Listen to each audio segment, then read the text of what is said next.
Again, we'd like to turn to Exodus chapter 3 and also John chapter 8.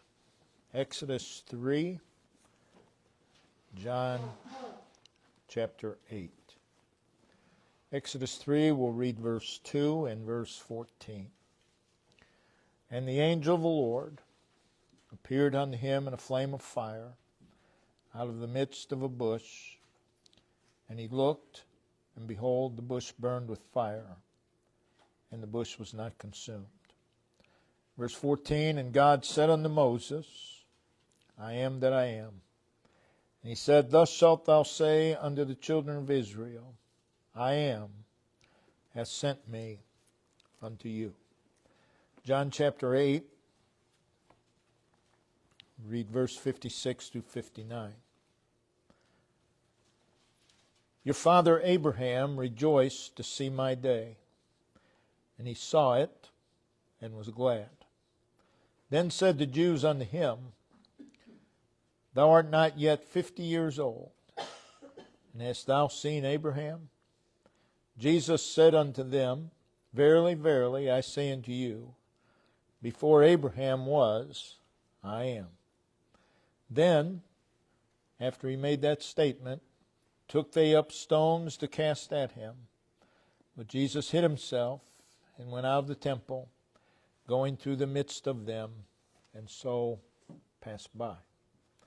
In Exodus 3, verse 2, it is stated that the angel of the Lord appeared unto him, that is, unto Moses. The precise identity of the angel of the Lord is never given. But as in our text, when he does appear, he speaks as God and in most cases recognized as God. So I believe that the appearances of the angel of the Lord are appearances of God in physical form, known as a theophany. And I believe these are pre-incarnate appearances of Christ, known as a Christophany. But in Exodus 3, verse 14, the one who speaks to Moses from the burning bush identifies himself as I am that I am. And then again, I am. In our text in John, Jesus speaking in response to a twofold question from the Jews. Art thou greater than our father Abraham? That's question number one. Question number two is, who makest thou thyself? Or who do you claim to be? Who are you? So it is, are you greater than, and who are you?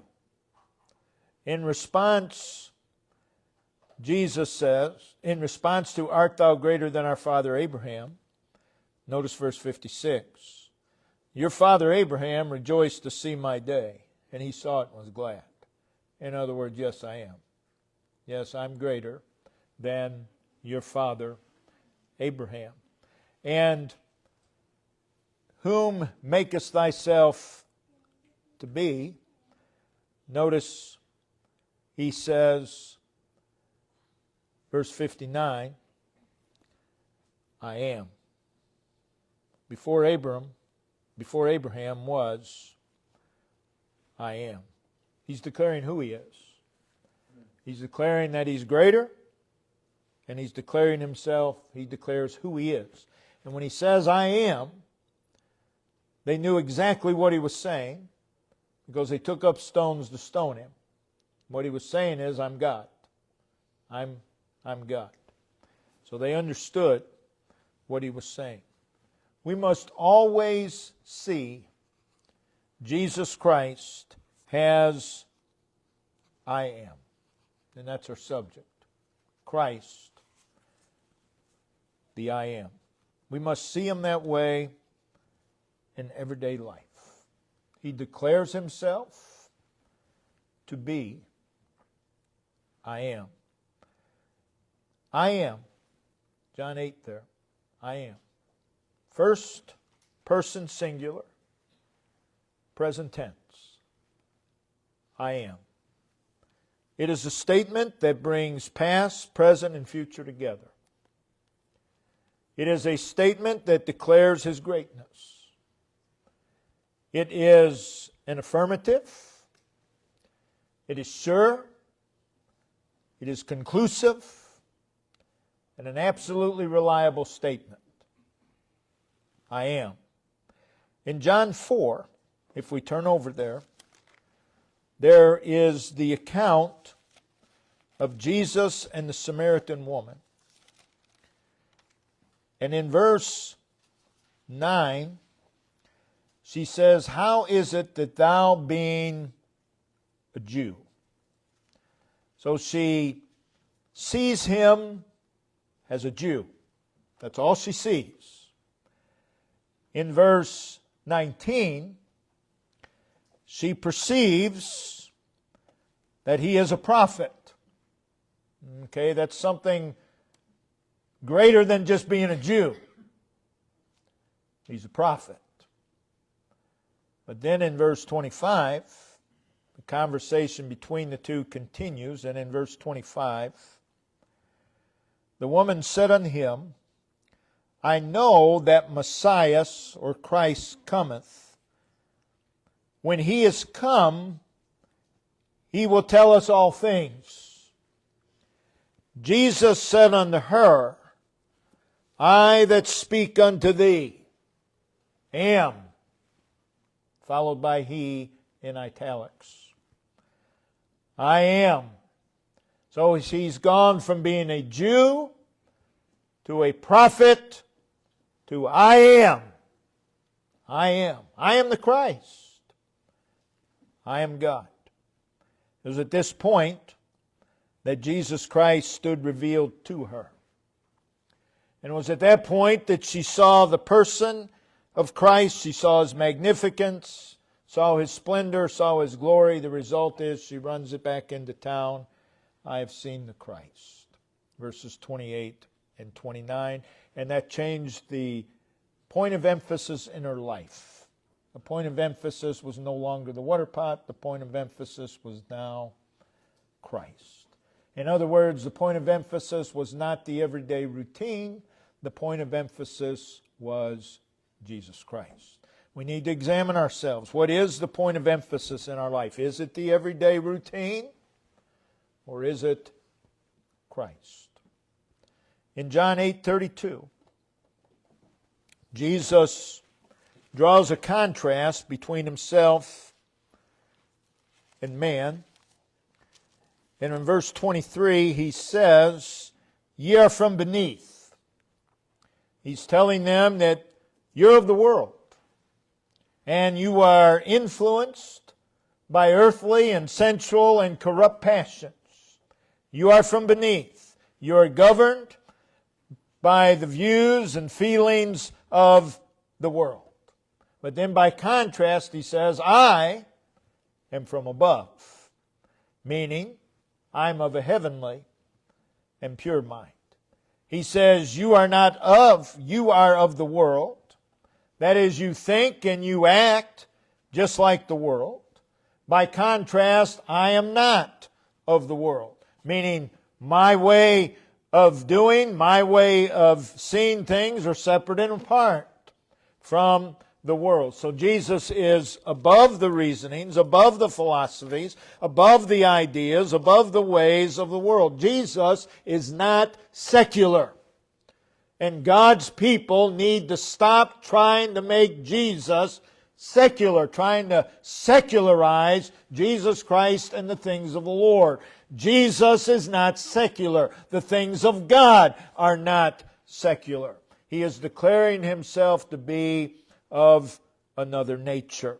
And then in verse 24 of John chapter 8, I said therefore unto you, that ye shall die in your sins, if ye believe not that I am.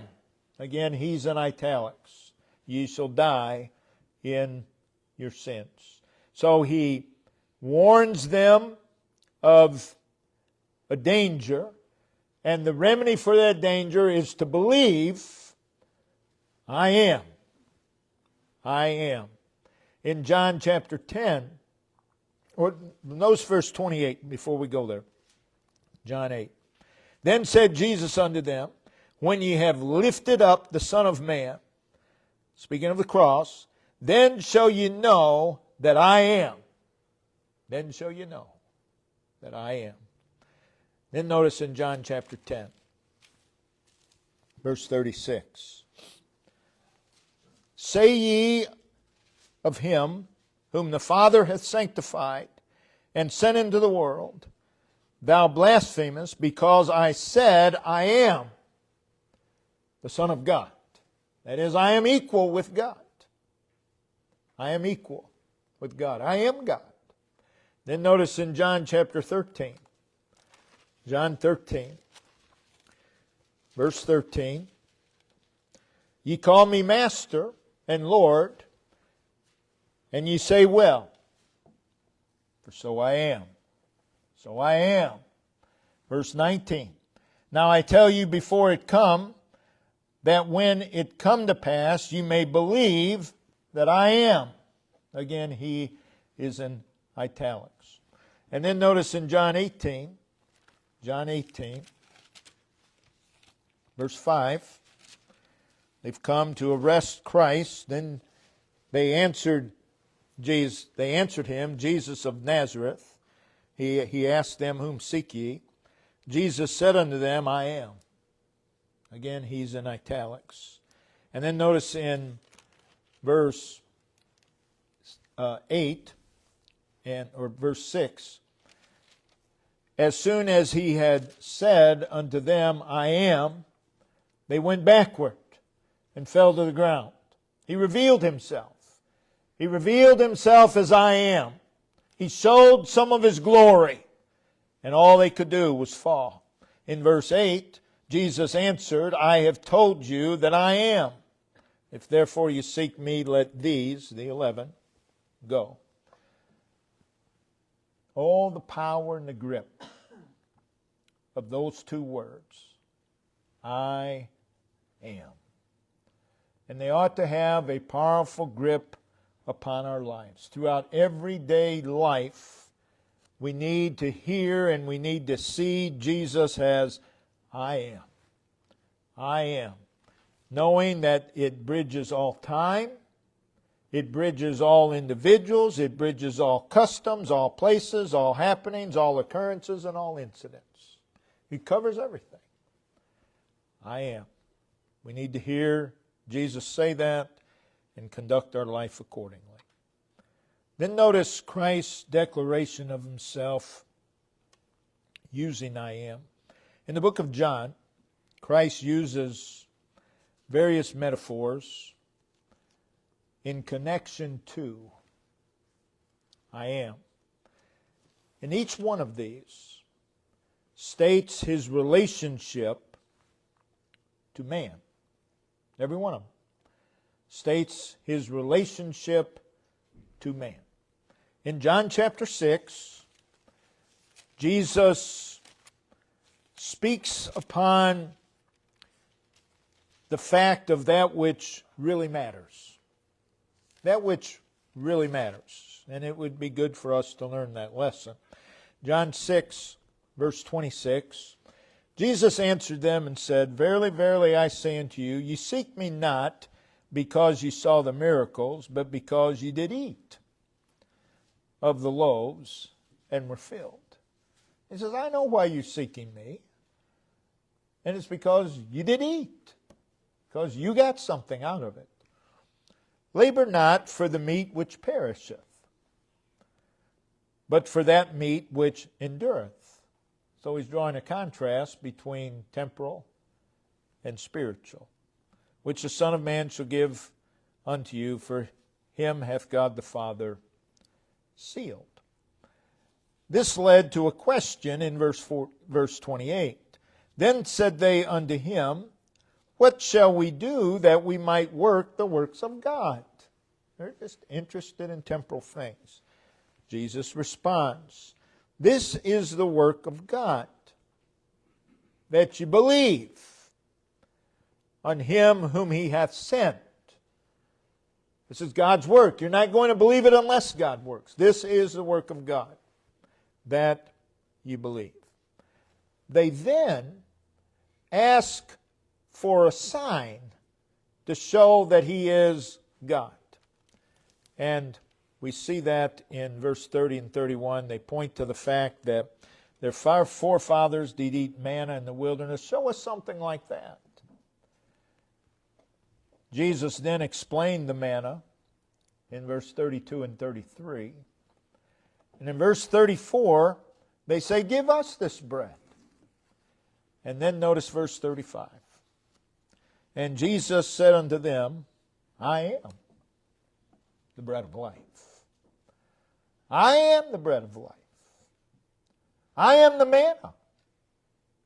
I'm what the manna typified. The manna came down from heaven. The manna came right where the people were. The manna met a daily need.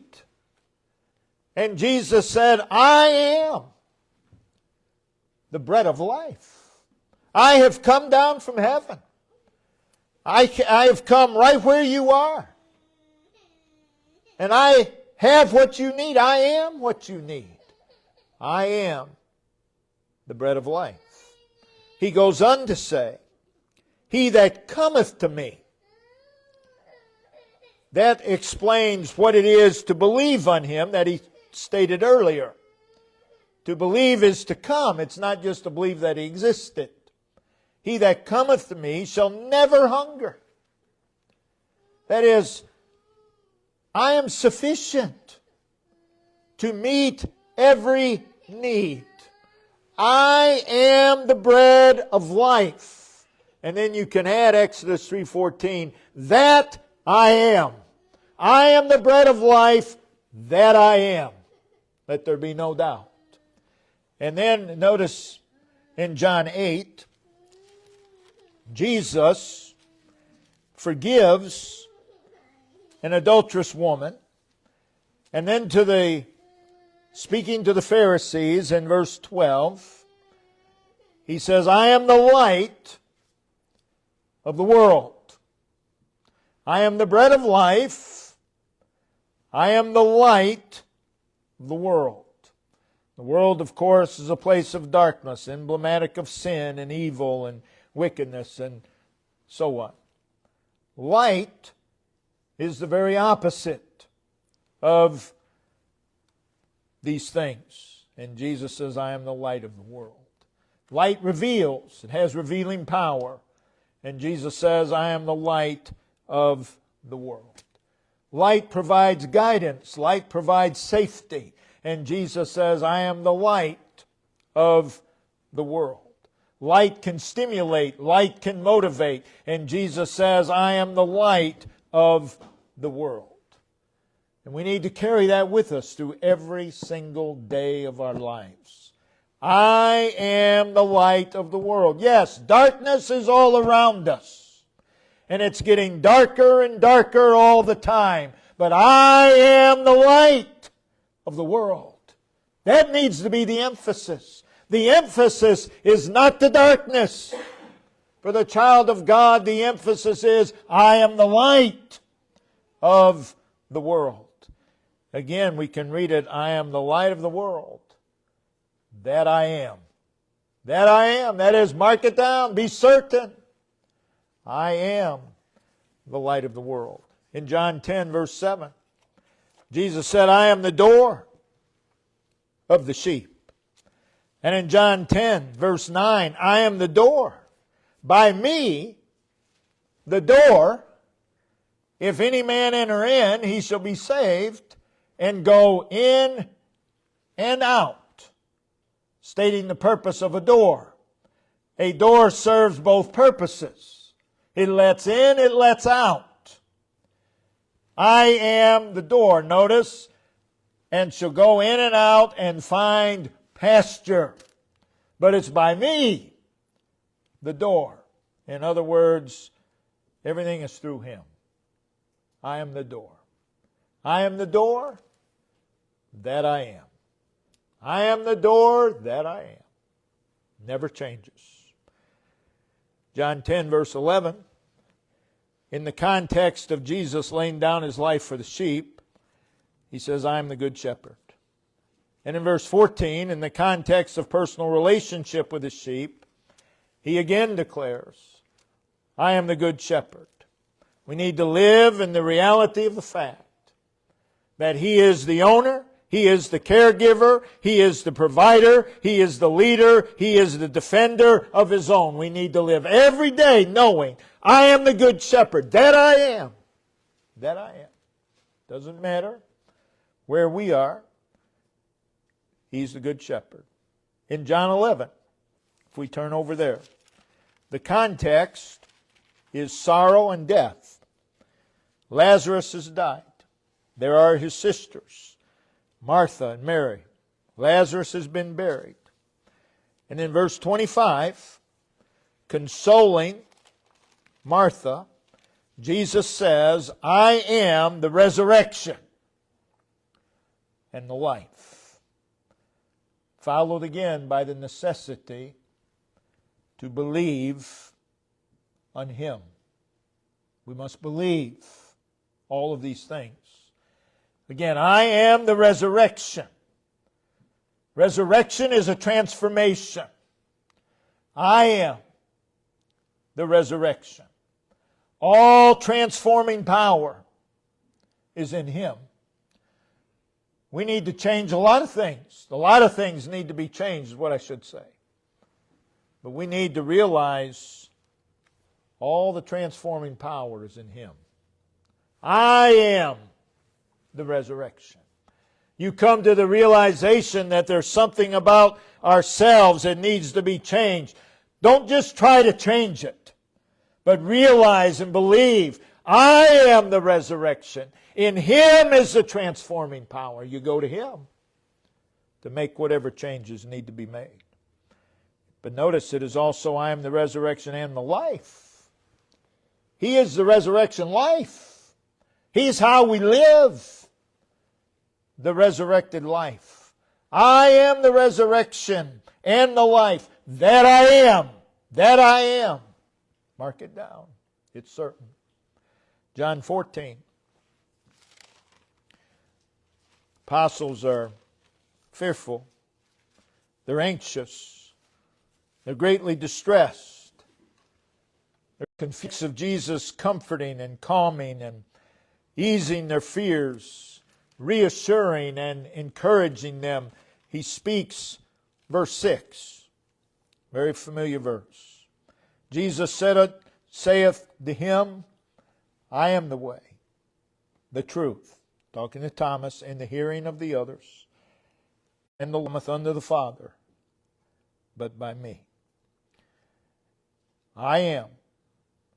So immediately, here they are, fearful, anxious, distressed, confused, and Jesus draws their attention to Himself. And He says, I am. I am.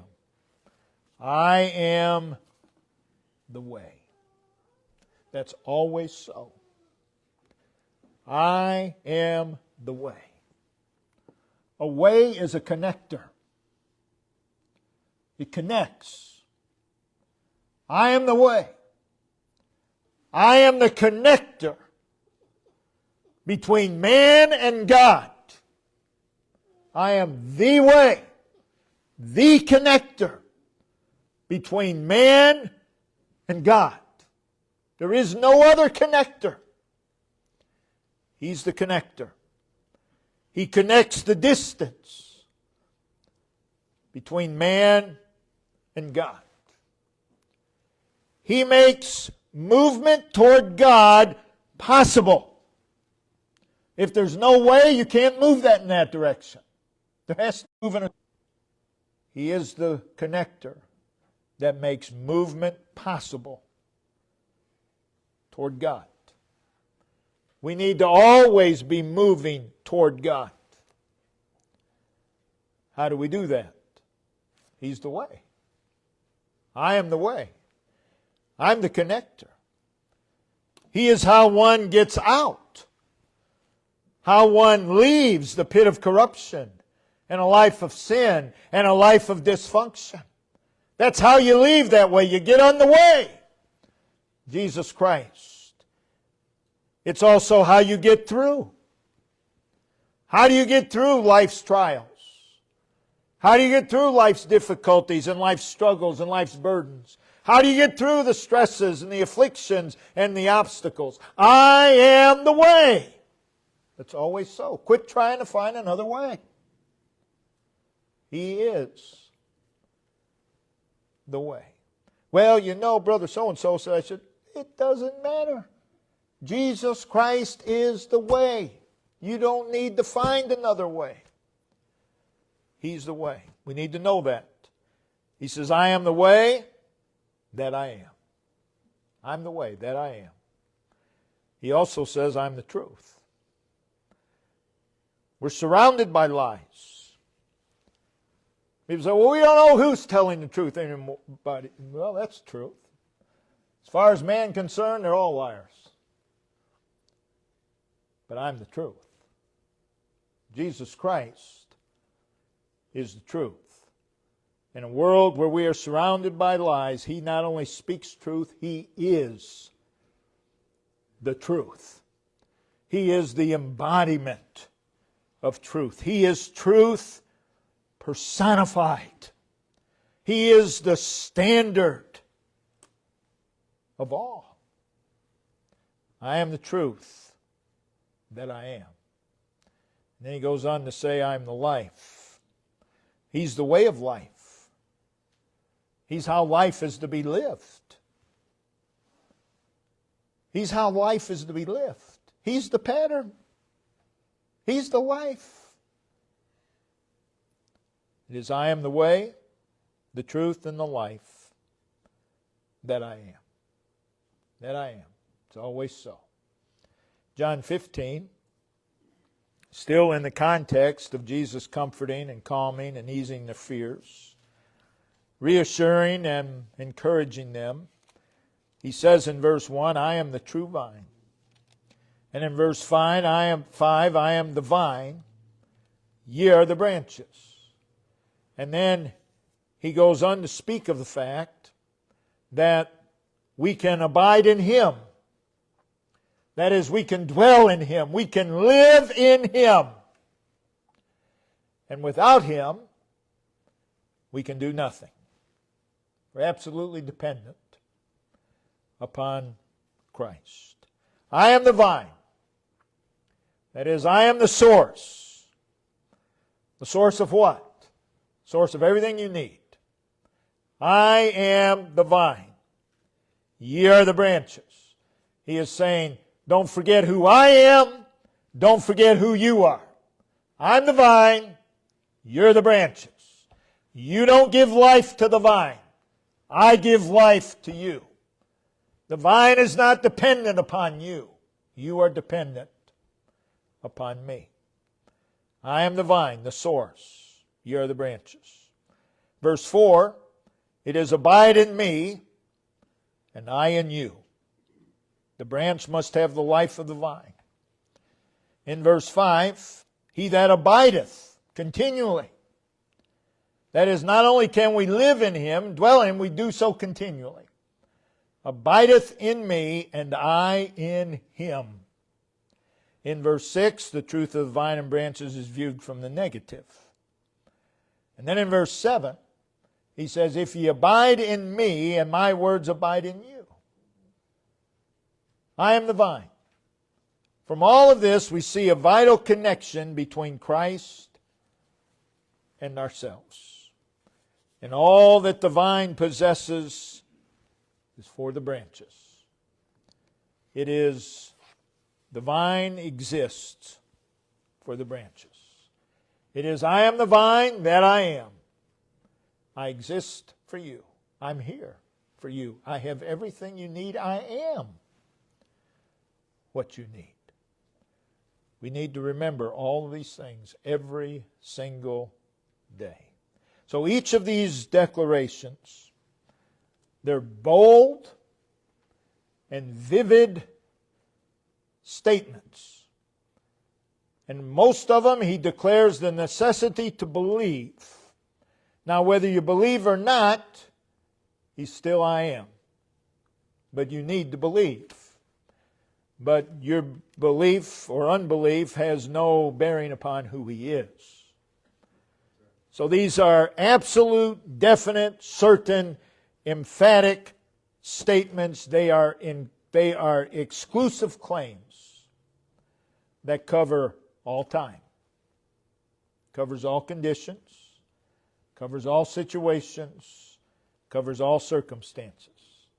And as we said earlier, they include all individuals, cultures, places, happenings, and incidents.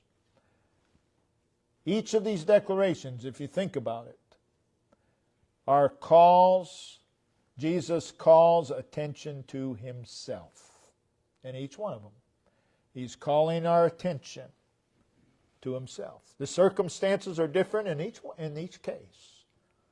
But in each case, he's calling attention to himself. In each of these, I'm the bread of life. I'm the light of the world. I'm the door. I'm the good shepherd. I'm the resurrection and the life. I'm the way, the truth, and the life. I am the vine. In each of these, Christ is proclaiming, I am perfectly suited to you.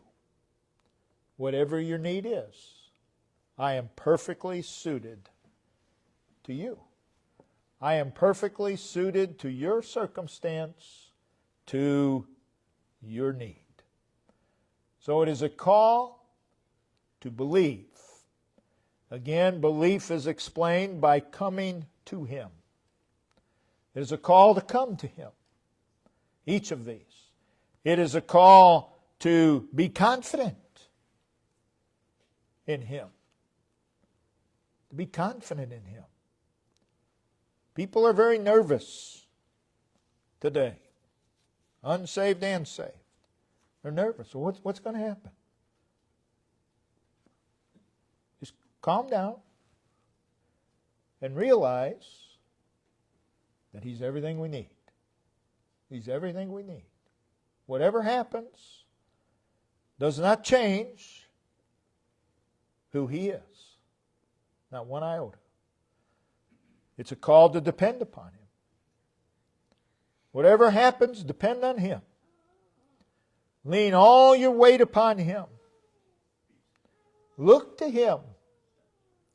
Come to him.